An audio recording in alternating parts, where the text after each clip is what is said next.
രാവിലെ ബ്രേക്ക്ഫാസ്റ്റിന് നമുക്ക് ഇഡലി ഉണ്ടാക്കാം. വെള്ളമൊക്കെ തിളച്ചിട്ടുണ്ട്. തലേദിവസമേ ഞാൻ മാവ് അരച്ചു വെച്ചിട്ടുണ്ടായിരുന്നു, അരി അരച്ചു വെച്ചിട്ടുണ്ടായിരുന്നു. അപ്പോൾ ദോശ ഇന്നലെ ചുട്ടായിരുന്നു. അപ്പോൾ ഇന്ന് ബാക്കിയിലേ നമുക്ക് ഇഡലി ഉണ്ടാക്കിയെടുക്കാം.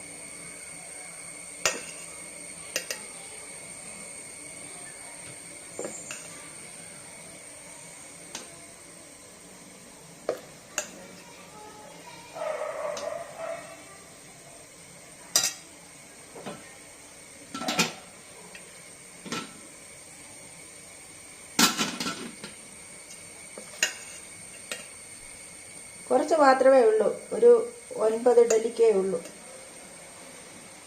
അത് മതിയാകും ഞങ്ങൾക്ക്.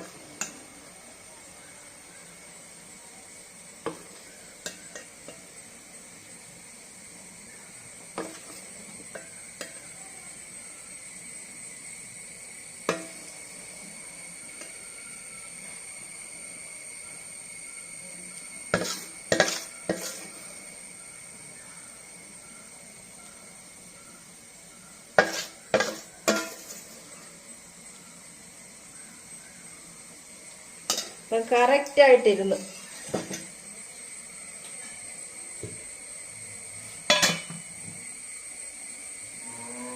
ഇനി ഒരു ചമ്മന്തി ഉണ്ടാക്കാം. ഇവിടെ ഇഡലി എല്ലാം റെഡി ആയിട്ടുണ്ട്, വെന്ത് റെഡിയായി. ഇനി ഇത് വാങ്ങി വെച്ചിട്ട് ഒരു ചമ്മന്തി കറിയായിട്ട് ഉണ്ടാക്കാൻ പോവുകയാണ്. ചമ്മന്തി കറിക്ക് വേണ്ടി ഞാൻ ഇവിടെ അരച്ച് വെച്ചിട്ടുണ്ടായിരുന്നു.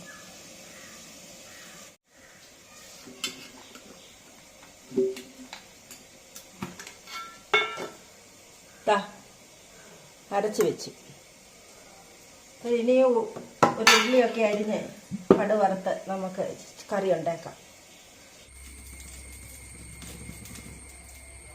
ഇവിടെ ചീനച്ചട്ടിയൊക്കെ ചൂടായിട്ടുണ്ട്. കുറച്ച് വെളിച്ചെണ്ണ ഒഴിച്ചു കൊടുക്കും. കുറച്ച് മാത്രമേ ഞാൻ വെളിച്ചെണ്ണ ചേർക്കാറുള്ളൂ, അല്ലാതെ തേങ്ങ എണ്ണ അതിൻ്റെ കൂടെ എന്തിനാണ്.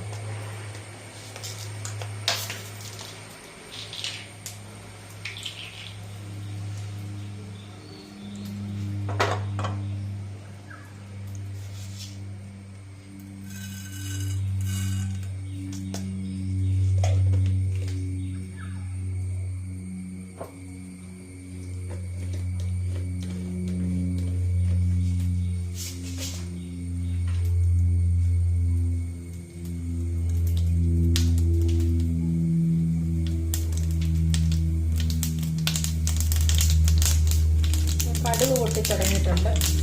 അരിഞ്ഞ് വെച്ചിരുന്ന ചെറിയ ഉള്ളി ഇട്ട് കൊടുത്ത്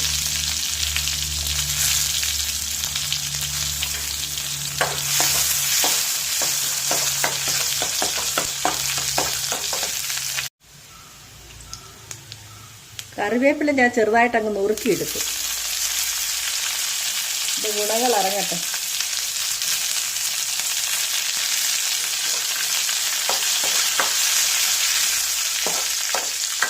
ഉള്ളിയൊക്കെ ചുമന്ന് കരിയാകാതെ കറിവേപ്പില ഉള്ളിയും കൂടെ ഒരു സ്പൂണിലോട്ട് നീക്കി വെച്ചു.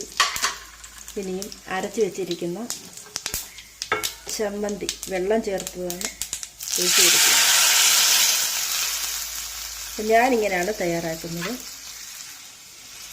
കറി ഒന്ന് തിളച്ചോട്ടെ, ഒന്ന് തിളയ്ക്കാൻ വരട്ടെ, അല്ലാതെ അങ്ങോട്ട് ഒത്തിരി തിളച്ച് പോയാൽ പിരിഞ്ഞു പോകും. ആവശ്യത്തിന് കൊഴുപ്പൊക്കെ ഉണ്ട്, ഇത്രയും മതിയാകും. ഇളക്കിയേക്ക, അല്ലെങ്കിൽ പിരിഞ്ഞു പോയെങ്കിൽ എന്താ ചെയ്യുക. ഈ സമയം ഉപ്പൊക്കെ നോക്കുക, ഉപ്പില്ലെങ്കിൽ ഇടാം. ഇപ്പം ഇതിന് ഇച്ചിരി ഉപ്പ് കുറവാണ്, എടുത്തുകൊണ്ട് വരട്ടെ. ഇവിടെ ഉപ്പ് നീരാണ് ഞാനിപ്പോൾ ഇവിടെ ഒഴിക്കുന്നത്. ഉപ്പ് നീര് കലക്കിയതുണ്ടായിരുന്നു, ഞാൻ അതാണ് ഒഴിച്ചു കൊടുത്തത്. ഇനി ഒന്നുകൂടെ ഇളക്കിയിട്ടങ്ങ് വാങ്ങാം. അപ്പം ഒന്നുകൂടെ നോക്കാം ഉപ്പുണ്ടോ എന്ന്.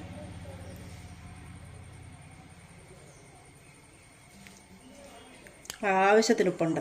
ഇപ്പോൾ ഇച്ചിരി കൂടുതലാണെന്നേ ഉള്ളൂ. അങ്ങനെ ഞാൻ എൻ്റെ രാവിലത്തെ ബ്രേക്ക്ഫാസ്റ്റ് ഇവിടെ റെഡിയായി.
അപ്പോഴേ ഇത്രയും പാത്രങ്ങളുണ്ടായിരുന്നു, അതെല്ലാം തേച്ച് മഴക്കി വെച്ചു. ഇവിടെ നല്ല മഴ വരുന്നു, വെയിലൊന്നുമില്ല, എന്നിട്ടും തോരുമല്ലോന്നും വെച്ച് ഞാൻ വെച്ചു. അച്ചാറിടാൻ ഞാൻ മാങ്ങ വാങ്ങിച്ചായിരുന്നു, അപ്പോൾ പക്ഷേ പഴുത്ത് പോയെന്ന്. അപ്പോൾ ഞാൻ ഒരെണ്ണം കട്ട് ചെയ്ത് നോക്കിയപ്പോൾ ചുമന്നിരിക്കുന്നു, നല്ല പുളിയുണ്ട്. പക്ഷേ അപ്പോൾ ഞാനെടുത്ത് കറി വയ്ക്കാമെന്ന്. അതിൻ്റെ കൂടെ ഞാൻ ഒരു വെള്ളരിക്കായുടെ ഒരു പീസ് എടുത്തു. അപ്പോൾ അതോടൊന്ന് ചെത്തിയെടുക്കാം. ഈ അരിഞ്ഞ് വെച്ചിരിക്കുന്ന മാങ്ങ കഷ്ണത്തിലോട്ട് വെള്ളരിക്ക കട്ട് ചെയ്ത് വെച്ചിരിക്കുന്നത് ഇട്ട് കൊടുക്കാം. കുറച്ച് മാത്രമേ ഞാൻ എടുത്തിട്ടുള്ളൂ, വെള്ളരിക്കായും മാങ്ങയും.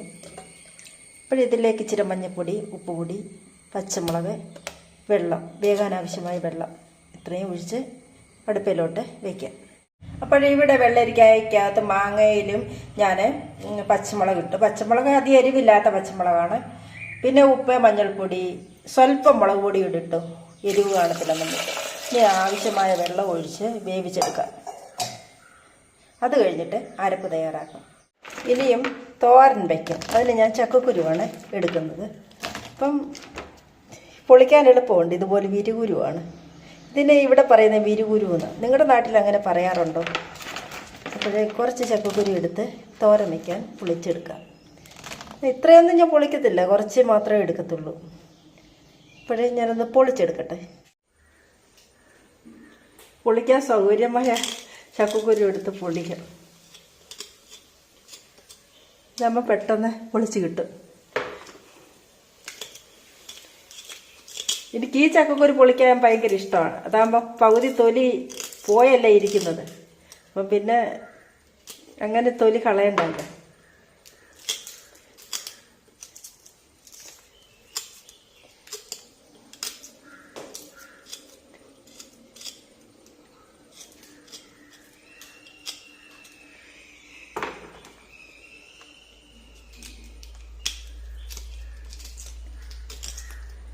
പക്ഷെ ഇതിന് പൊടി കുറവാണ്.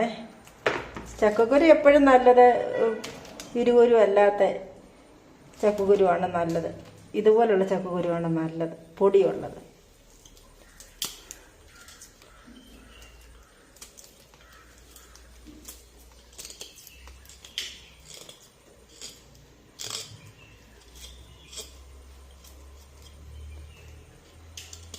ഇതിൻ്റെ ഈ ചെത്തലധികം ഇളക്കല്ലെന്നാണ് പറയുന്നത്.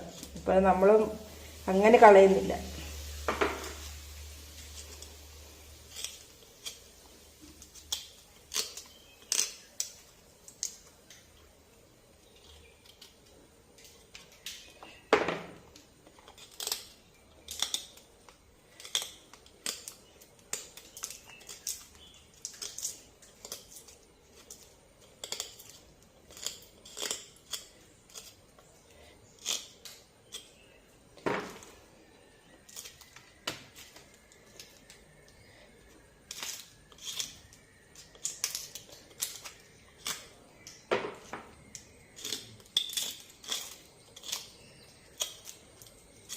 മറ്റേ ചക്കക്കുരുവാണ് ഞാൻ അങ്ങനെ പൊളിക്കത്തില്ല, എനിക്ക് മടിയാണ്. ഇതിപ്പോൾ പൊളിക്കാൻ എളുപ്പമാണ്, അതുകൊണ്ട് ഈ ചക്കക്കുരു എടുത്ത് തോരൻ വെച്ചാലും വലിയ ഇൻട്രസ്റ്റ് ഒന്നുമില്ല. പിന്നെ അമ്മയ്ക്ക് ഇഷ്ടമാണ്, അപ്പോൾ അമ്മയ്ക്ക് തോരൻ വെച്ച് കൊടുക്കാം. ഒത്തിരി ഒന്നും എടുക്കുന്നില്ല, വളരെ കുറച്ച് മാത്രമേ എടുക്കുന്നുള്ളൂ, മൊത്തം ഒന്നും എടുക്കുന്നില്ല.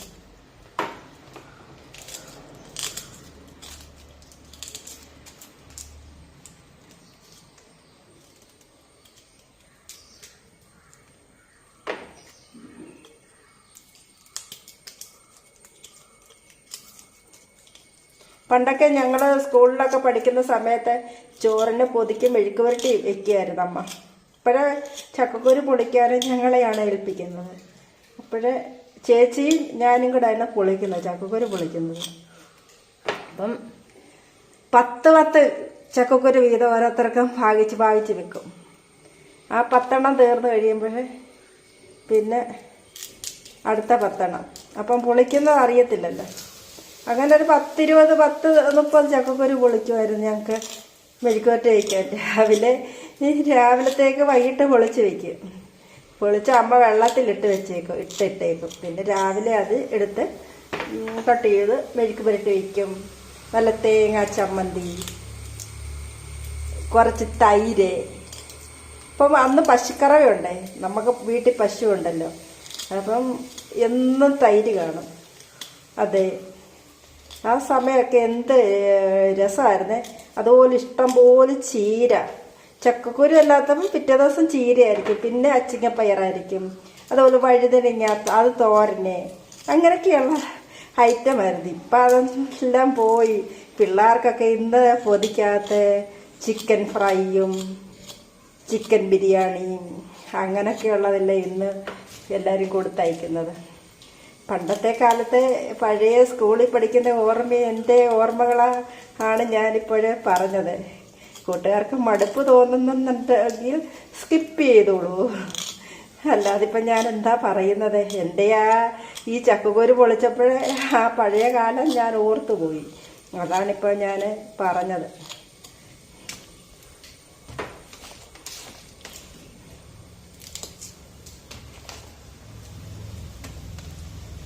ഈ ചക്കക്കുരു നല്ല ചക്കക്കുരു, പക്ഷേ പൊളിക്കാൻ പാടാണ്. ഇത്രയേ ഉള്ളൂ, ആഞ്ഞിലിക്കുരുവിൻ്റെ കൂട്ടിരിക്കുന്നു. ഇത് നമ്മുടെ ബഡ് പ്ലാവേലയാണ്. മറ്റേതൊക്കെ ഇത് സാധാരണ നമ്മുടെ പ്ലാവേല ചക്കക്കുരുവാണ്.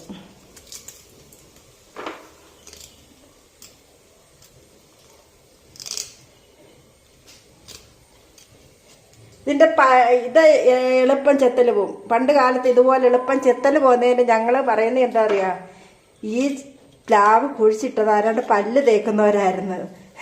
ഈ ചെത്തലിളകാത്തവര് പറയുന്നത് പല്ല് തേക്കാത്ത ആരാണ്ട് കുഴിച്ചിട്ട പ്ലാവ, അതേലെ ചക്കക്കുരുവായോണ്ട് അതിൻ്റെ ചെത്തൽ ഇളകാത്തത്, ഇത് പോകാത്തത് എന്നൊക്കെ പറയുമായിരുന്നു.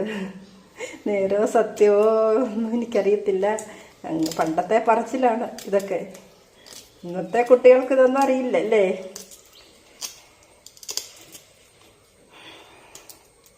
ആട്ടെ, നമ്മുടെ ചക്കക്കുരു ആവശ്യത്തിനുള്ളത് ഞാൻ വാചകമടിക്കുകയും പൊളിക്കുകയും കൂടെ ചെയ്ത് കഴിഞ്ഞു. വേണ്ടേ, ചക്കക്കുരു ആവശ്യത്തിനുള്ളത് പൊളിച്ചെടുത്തിട്ടുണ്ട്. ഇത്രയും മതിയാകും തോരൻ വയ്ക്കാൻ. ബാക്കിയുള്ളത് ഇനിയും പിന്നെ പൊളിച്ച് തോരൻ വയ്ക്കാം. ഇത് ഞാൻ ചെറുതായിട്ടൊന്ന് അരിഞ്ഞെടുക്കട്ടെ. അരിഞ്ഞെടുക്കാൻ എനിക്ക് കയ്യറ ആവശ്യമാണ് ഇന്ന്. മറ്റേ എന്തോ വെച്ചാലും ഞാൻ കയ്യറ തൊടത്തേ ഇല്ലായിരുന്നു. അപ്പം ഇങ്ങനെ തീർന്നോണ്ട് കയ്യറ ആവശ്യമാണ്. പാറ്റി പറ ചെത്തലുണ്ടല്ലേ കുട്ടികൾ. അപ്പം ചെറുതായിട്ട് ഉറുമ്പുംകാല് പോലൊന്നും കീറാൻ എനിക്കറിയത്തില്ല. ഞാൻ കുഞ്ഞതായിട്ട് മാക്സിമം എന്നെ കഴിയുന്ന പോലെ കുഞ്ഞതായിട്ട് അരിയുവാണ്. അപ്പം ഇങ്ങനെ കുരുകുരാന്ന് അരിഞ്ഞെടുക്കുകയാണ്. നമ്മുടെ വെള്ളരിക്കായും മാങ്ങയും കൂടെ അടുപ്പേ വെച്ചിരുന്നു. അത് വെന്ത് ഞാൻ ഫ്ലെയിം ഓഫാക്കി വെച്ചു. ഞാൻ ഇതാ വരുന്ന കഞ്ഞിയുടെ തീ എൻ്റെ കൂടെ പോന്നു. ഞാൻ എരിച്ചിട്ട് വരട്ടെ. നമ്മുടെ കഞ്ഞിയുടെ തീ കെട്ടുപോയെങ്കിലും കഞ്ഞി നല്ലതായിട്ട് തിളയ്ക്കുന്നുണ്ട്.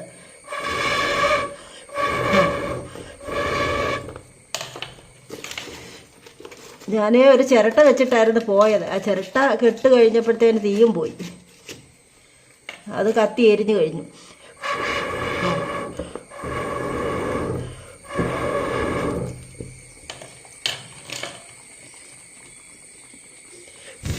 കലത്തിൻ്റെ മണ്ടയെല്ലാം ചാരം തെറിച്ചിരിക്കുകയാണ്.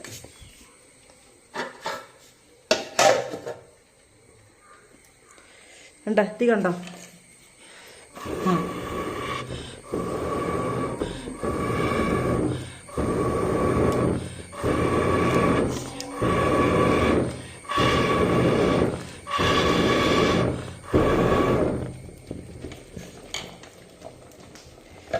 ഇപ്പം ജീവൻ വെച്ച് കഞ്ഞിക്ക്. ഇപ്പോഴേ വീണ്ടും ഞാൻ ചക്കക്കുരു അരിയാൻ ആരംഭിച്ചിരിക്കുന്നു. ഇപ്പോഴിത് അരിഞ്ഞു കഴിഞ്ഞിട്ട് നമുക്ക് വീണ്ടും കാണാം.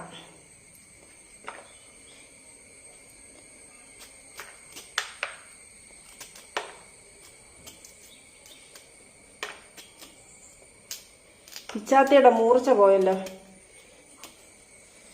നോരയ്ക്കട്ടെ.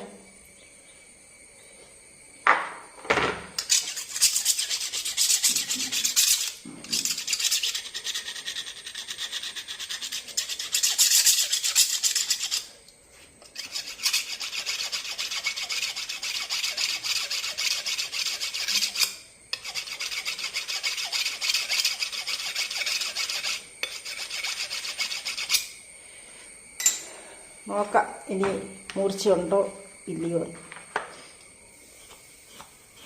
ഒരുവിധം മൂർച്ച വന്നു. ഞാൻ പിച്ചാത്ത തേച്ചാലേ മൂർച്ച വരത്തില്ല കൂട്ടുകാരെ, ഒരു ശകലം മൂർച്ച വരത്തില്ല. അതിലേ എൻ്റെ നാത്തൂനെന്ന് പറയുന്ന ആളുണ്ടല്ലോ, പറയുന്നത് അമ്മയോട് ശകലം പോലും പ്രിയമില്ലാത്ത ആളാണ്, അതുകൊണ്ടാണ് മൂർച്ച കിട്ടാത്തതെന്ന്. അത് പറയുന്നത് വാസ്തവം വല്ലതും ഉണ്ടോ? ഇല്ല. എനിക്ക് എൻ്റെ അമ്മയോടാണ് ഏറ്റവും ഇഷ്ടം. എൻ്റെ അമ്മ കഴിഞ്ഞിട്ടേ ഉള്ളൂ എനിക്ക് ഈ ലോകത്തിൽ മറ്റെന്തും. അപ്പോൾ അങ്ങനെ പറയുന്നതിൽ വല്ല വാസ്തവമുണ്ടോ? വെറുതെയാണ്.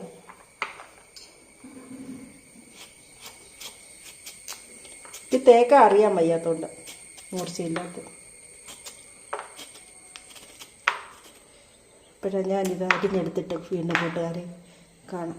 ഇപ്പോഴും ചക്കക്കുരു ഞാൻ ചെറുതായിട്ട് അരിഞ്ഞെടുത്തിട്ടുണ്ട്. അപ്പം കഴുകിയെടുക്കാം.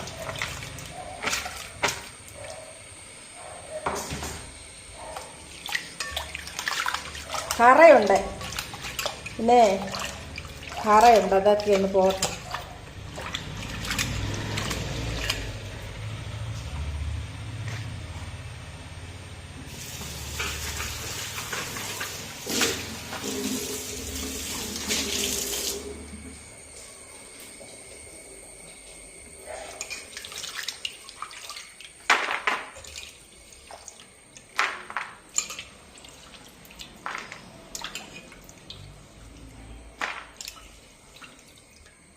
ഒന്ന് രണ്ട് പ്രാവശ്യം കൂടെ കഴുകിയെടുക്കാം.